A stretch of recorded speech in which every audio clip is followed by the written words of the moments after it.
respect de cette... Et cela rentre là-dedans, des dispositifs de ce genre, de contrôle. François Hollande appelait encore hier l'exemplarité, le devoir d'exemplarité. Alors, il y a aussi, par exemple, au front de gauche, la tentation des mandats révocables ou du contrôle.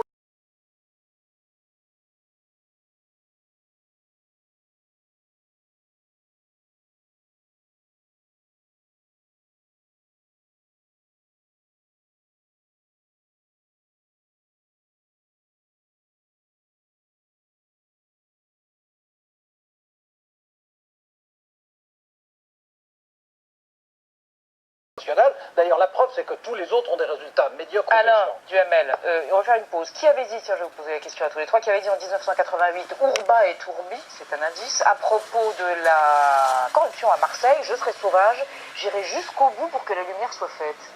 C'est ni Tapi ni Guérini, c'était Gaston Defferre, pas la gaffe. Petit rappel avec le journal du temps de Bruno Godenzi.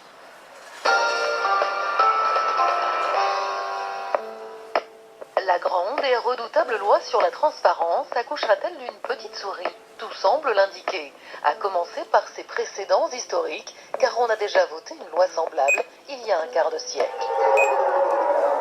France, 1988. Les députés de la République votent la loi 88-227 qui oblige membres du gouvernement et titulaires de certains mandats à déclarer leur patrimoine au début et à la fin de leur fonction. Objectif, empêcher l'enrichissement personnel. Trop d'affaires ont éclaté lors des dernières années et en particulier à Marseille. Plusieurs entreprises de bâtiments et de travaux publics y sont accusées de gérer un réseau de fausses factures malgré les déclarations du maire Gaston Defferre qui tonnait déjà en 1982. Je serai sauvage, j'irai jusqu'au bout pour que la lumière soit faite. Le premier gouvernement dont les ministres déposent leur déclaration patrimoniale est celui de Michel Rocard.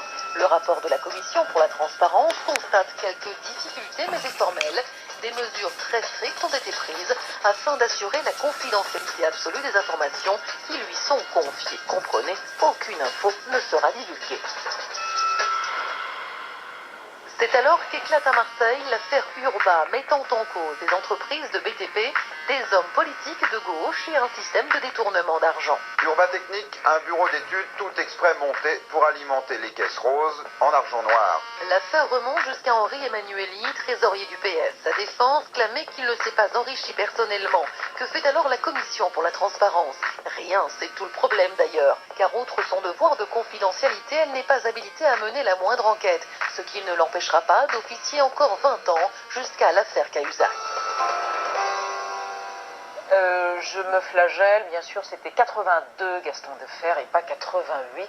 Il est temps qu'on parte en vacances. Juan Gomez Olaquetal, Oui, bien, notre bonsoir à homme du tous. monde. Où est-ce que vous nous emmenez ce soir? Eh bien, je vous emmène ce soir au Sénégal, où conformément à la